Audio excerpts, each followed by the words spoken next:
Kanya-kanya ng diet at sabak sa gym ang ilang celebrities para paghandaan ng summer. Ang kanilang secret para ma-achieve ang summer body sa Star Bites sa Tinikata, Tibayan.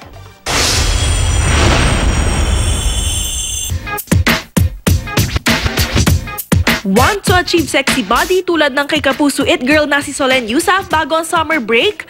Kayang-kayang i-achieve yan kung susundin ang simpleng tips ni Solenn. Araw-araw tuwing umaga, nag-exercise siya at sinasamahan pa ng proper diet. Mas porsigido raw siyang magbabad sa gym ngayong magto-31 na siya para daw mapanatili ang malakas na resistensya. Siya rin daw mismo ang naghahanda ng kanyang healthy food. Pero pag-amin ni Solenn, hindi nawawala ang tsokolate sa kanyang diet. I love chocolate. So, dark chocolate or kapag nag-exercise ako, nag-chocolate. Small yung portions, but I eat what I want naman. Minimize the carbs, no fried food. I don't really drink soft drinks. Ang Sunday Pinasaya mainstay namang si Valin Montenegro may challenge sa sarili.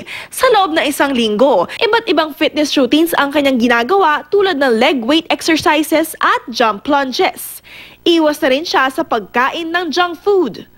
Kung gusto namang sumubok ng adventure sa summer, kailangan din daw physically fit tulad ni Raymart Santiago. Maliban sa pag-weight sa gym, hobby rin niya ang skydiving. Sa mga gustong sumubok ng ganitong challenge, kailangan daw ng lakas ng loob at inspirasyon. Ang bawat talon daw niya, alay niya sa mga anak na sina Sabina at Santino. Ever since parang gusto kong lumipad.